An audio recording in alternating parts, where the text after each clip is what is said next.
On the last day of 2016, which is today, Happy New Year, by the way. A new last note on the remains of the day, because we're talking the remains of the year. It's a few hours we have left. 8. Anyway, and so the good kid. It's not one of my favorite books, so it has to be left behind. There's another symbol for this book. It will be plastered on the wall of 2017, and I will have none of this. I'm joking a little. True, I don't seem to like so much Kazuo Ishiguro, except for his name. The two works I know, this one and Never Let Me Go, did not impress me very much. Nevertheless, the film is excellent. The film is. I was watching the day before yesterday, and it's the 7th, 8th time or so portions of it, and it's great. It's magnificent. It has grandeur, and indeed we can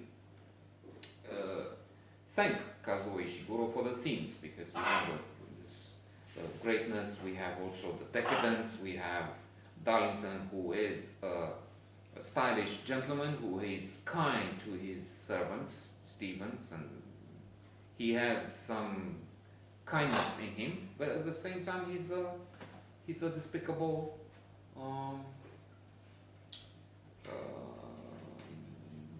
villain. I was thinking monster, but I already said that. And he throws out these two Jewish girls who are doing a great job. And then we have Stevens. He's in fact the hero of the story, and we have in him the opposition. We have in him sort of a representation of good versus the evil. He's the servant, but he's a good guy, a decent fellow, as opposed to his employer, who is such a bastard, supporting the Nazis and doing his utmost to have Britain as an ally of Nazi Germany. Stevens is not without fault. That makes him interesting. He's a human being, but he's so dedicated to his work. He's such a gentleman, he has such a stiff upper lip, as British are famously saying, and he's correct in his approach, even if at times he shows he's naive. He's not. He should be more interested in what's going on, and he's challenged for that. And indeed, it is a mistake. But when compared with his master, who's doing such awful things, getting those who support Germany together and trying to organize an alliance of important men in powerful positions in France, England, and elsewhere, Stevens is an innocent child. True, there's this situation I remember where a friend of his employer challenges him and asks, what do you think about the financial future of the economy if the interest rates would go up to, I'm just saying, I don't remember, but 3.32 points above the current rate.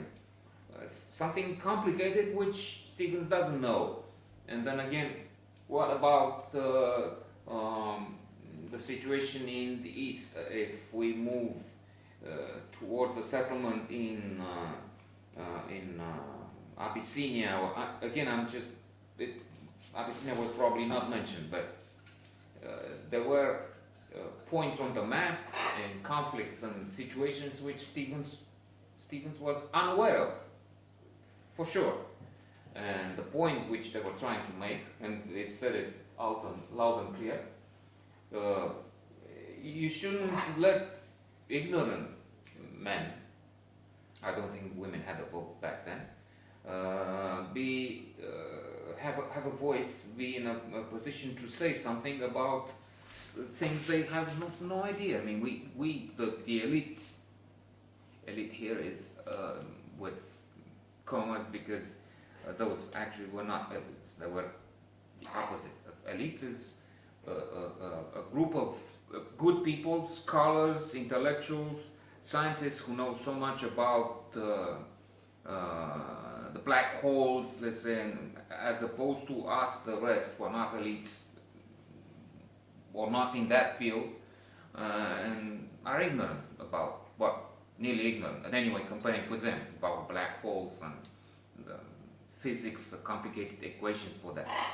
These were at the bottom. There were those who tried to have the world play the game of Hitler, and with that end civilization as we know.